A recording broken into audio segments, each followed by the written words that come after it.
Isang mapagpalang araw po sa ating lahat. Magandang araw at magandang gabi po uli sa ating mga viewers po dyan ng EDC.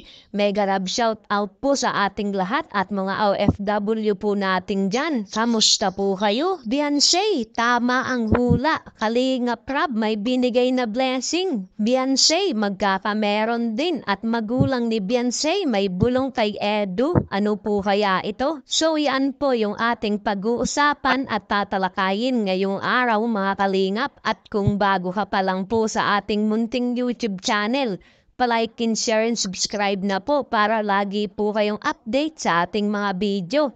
At paalala po, bago po tayo magbigay ng ating komento at opinion, tapusin po muna natin ang kabuuan po ng video mga kalingap. At suportahan din po natin ang mag-ama na matubang na si Kuya Bal at Kalinga Prab. Yung mga araw-araw po nila na pagtulong sa ating mga kababayan, lagi po nating suportahan at imaraton. Para syempre marami pa po silang matulungan at may scout din po katulad po ng ating mga beneficiary. At so yun, sa kabilang dako po tayo mga kalingap. Mapunta po tayo dito kay Beyonce, tama ang hula. Kalinga Prab, may binigay na blessing at Beyonce magkakameron din. At magulang po ni Beyonce may bunong kay Edu. Ano po kaya ito mga kalingap? So bago po natin pag-usapan yan mga kalingap, mapunta po muna tayo dito sa EDC at kay Kalinga Prab. Grabe mga kalingap, ang bahay nga po nila Beyonce, napakaganda at talagang bagay na bagay. Sa tingin nyo mga kalingap, yung mga nanonood po dyan, yung mga talagang solid viewer po ng EDC, ano pa kaya yung sa tingin nyo na talagang babagay na kailangan pang i-level up dito nga po sa bahay po nila Beyonce?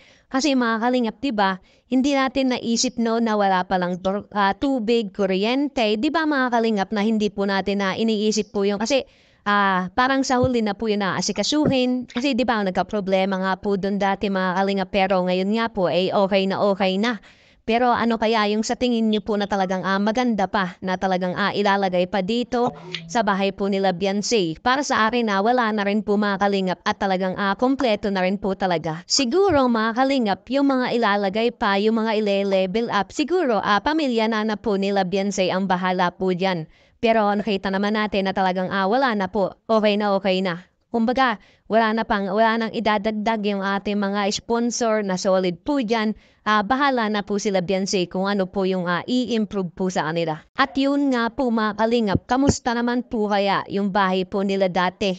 Dito nga po sa tabing dagat, ano kaya yung plano po doon nila Beyonce? Lalagyan na lang po ba ng mga bagay na kumbaga, katulad po nito pag-aalaga po ng baboy, yung mga manok po, di ba? Yun na lang ang magandang ilalagay. Pero ang sabi po mga kalingap, meron nga daw po dong titira. Ang sabi po ng papa po dati ni Beyonce. Para sa kanila, baliwala na po yun mga kalingap kasi ang importante po talaga ay talagang meron po silang pinakamaganda po ngayon na bahay at talagang solid na solid pa. Hindi na basta mag-aalinlangan kung ano man po yung dumating. Kumbaga yung malakas na bagyo, di ba mga kalingap, okay na okay, hindi katulad po dito sa dati na talagang mamumroblema pa po sila. Di ba nakita natin na hindi sila umalis?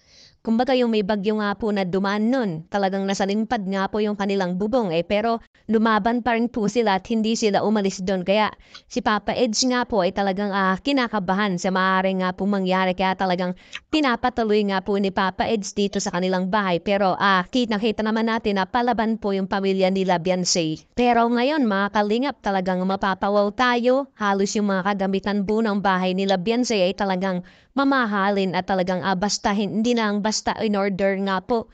Kumbaga talagang hinanapan pa. Kumbaga kung sinadya pa po itong mga kagamitan nila Beyonce, di ba kitang-kita naman po natin na talagang ang gaganda po. No? Kumbaga dito na lang po sa loob ng bahay ni Beyonce, sa labas po talagang mapapawaw talaga kung sino man pong pumunta yung ating mga viewers, sponsor. Di ba grabe din po talaga yung magbigay yung sponsor dito kay Beyonce?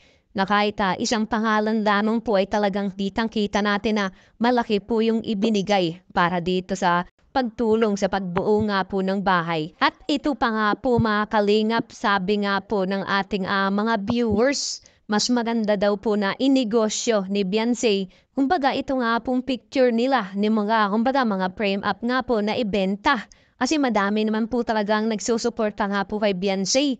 Pero para sa akin mga kalingap, hindi naman totally magiging ganun po ang mabenta.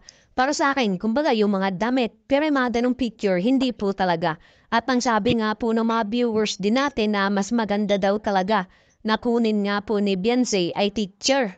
Talagang nakikitaan daw po talaga na bagay nga po kay Beyonce. Para sa akin mga kalingap, okay na okay naman po talaga yun. Ang hindi lang natin masasabi kung kayang-kaya ba i-adjust ni wifey yung kanyang oras, time sa ating mga viewers at dito na rin po kay Edu. Para sa akin, kayang-kaya naman po niya. Eh ang problema kung wala nga pong kurso, dito nga po sa malapit lang po sa kanila, kung lalayo pa po si Beyonce, ay mahihirapan po siya mga kalingap. So ito na nga po mga kalingap, sa kabilang dako po tayo. Pwede natin po itong i-marathon patungkol nga po dito kay Beyonce at tama po ba itong hula ni Beyonce na kayang-kaya din po niya na magkameron ng isang sasakyan. 'Di ba dito mga kalingap, dito nga po sa ribbon cutting, akala nga ng mga viewers may regalo po na sasakyan. Yun pala yung nasa loob nga po. Pero kayang-kaya naman po ni Beyonce na magkameron ng isang sasakyan once nga po na kahit nag-aaral siya mga kalingap, pasukin po niya ang pagbablog na ibibigay na opportunity ni Kalingap Rab. At di ba ang sabi po ni Kalingap Rab, once po na nagpabahay na po siya sa isa niyang beneficiary, pag natapos na po yun, pwede na po at papayagan niya na mag-vlog po ang kanyang beneficiary. Ang pagkakaalam nga po natin talagang ayaw naman po ni Beyonce. Ang gusto lang po ni Beyonce ay tumulong dito kay Kalingap Edu sa pagbablog nga po. Pero kung gusto niya na magkameron ng mga magagandang bagay na ireregalo sa kanyang sarili, ay talagang pasukin po niya ang bibigay na opportunity ni Kalingap Rab. Di ba po mga Kalingap, kahit yung kada araw-araw na lamang po na bibigay siya ng saya sa ating mga viewers, hahanapin po natin yon at aabangan po natin yung bawat upload po ni Beyonce. Di ba si Carla na lang po mga Kalingap, ang dami rin pong blessing na dumating po sa kanya at pinayagan siya ni Kalingap Rab na mag-vlog po. Pero kita natin ngayon na puno ng blessing at sumusuporta po dito kay Carla ang ating mga viewers. At ano naman po kaya itong blessing mga Kalingap ni Kalingap Rab? Ito nga po yung sasakyan nga po na niregalo sa kanyang kapatid. Kaya Beyonce, magkakameron ka din yan once na pumasok ka na sa pagbablog. At magulang nga po ni Beyonce, may bulong kay Edu. Ano po kaya ito mga kalingap? Ito nga po yung ipinagkakatiwala na nga po ng papa at mama ni Beyonce, itong kanilang anak. Dito nga po, once nga po na syempre, alam naman natin na nalalapit na po ang 18th birthday at ngayon ay talagang gimuha na nga si Edu at nagsabi na po na mandiligaw. Siguro mga kalingap, ngayon naiisip na ni Papa Eds, kumbaga kung humantong na po ngayon sa 18th birthday ay gagawa na po na talaga ng paraan. Kumbaga yung mga inasam natin na kasal ay siguro mangyayari na po yan mga kalingap once nga po nalatapos po itong 18th birthday. Ang bait naman po ng magulang ni Beyonce, talagang may tiwala at talagang nagtitiwala sila dito kay Edu.